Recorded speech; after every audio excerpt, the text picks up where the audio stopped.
రెండోది ఏంటంటే ఈ సండే మార్కెట్ దిక్కేది ఏంటంటే అది దినదినము విచ్చలవిడిగా ఎక్కడ పడితే అక్కడ పెట్టేటువంటి పరిస్థితులు వచ్చి గ్రౌండ్లు లేదు, పార్కులు లేదు, ఎక్కడైనా కానీ మేము పెట్టుకోవచ్చు అనేటువంటి భావనలో ఉన్నారు ఒకటి.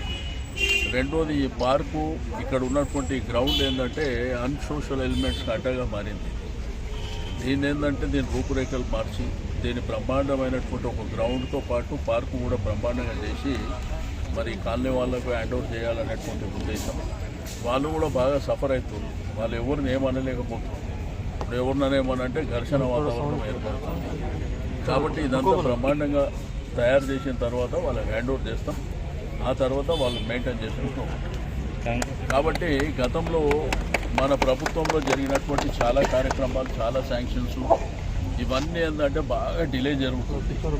ఓకే, నేను ఇంకొక నెల 15 రోజులు చూసిన తర్వాత చూద్దాం. ఎందుకంటే 100 days టైం కాబట్టి మరి ఎందుకంటే ఆల్రెడీ ఎగ్జిస్టింగ్ అంటే శాంక్షన్ అయ్యి టెండర్ అయ్యి రెడీగా ఉన్నటువంటి వర్క్ కూడా టేకప్ చేయలేకపోతుంది.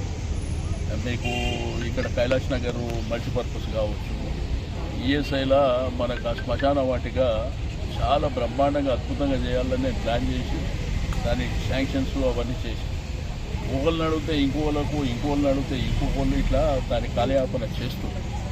కాబట్టి ఏదైనా కానీ చూద్దాం. ఈ సమ్మర్ అయిన తర్వాత ప్లాన్ ఎట్లా చేయాలో నేను ప్లాన్ చేసుకొని ప్రజల అవసరాలు అనేది ప్రధానమైనటువంటి అంశం. ఎందుకంటే ప్రజలు సఫర్ కావద్దన్నటువంటి ఉద్దేశంతోనే నియోజకవర్గంలో చాలా కార్యక్రమాలు చేసినాం. అసలు గడిచిన 9 సంవత్సరాలలో జరిగినటువంటి కార్యక్రమాలు నాకు తెలిసి సనత్ నగర్ నియోజకవర్గంలో 50 ఏళ్ళ నుంచి కూడా జరిగిన కార్యక్రమాలు మనం చేసినాం. అయితే దీంట్లో ఏంటంటే ప్రజలు అక్కడక్కడ ఇబ్బందులు పడుతున్నారు బాగా. ఎందుకంటే old drainage system, old SS flooring కానీ, లేకపోతే బీటీ రోడ్డు కానీ, సిమెంట్ రోడ్లు కానీ ఇట్లా చాలా ఉన్నాయి. మనం వీలైనంత వరకు అవి చేసుకుంటూ ముందుకెళ్తాం. అయితే గతంలో ఇచ్చినటువంటి శాంక్షన్స్ ఏవైతే ఉన్నాయో టెండర్ ప్రాసెస్ అయినాయి అవన్నీ చేయవలసినటువంటి అవసరం ఉన్నది. అవి చేస్తాం.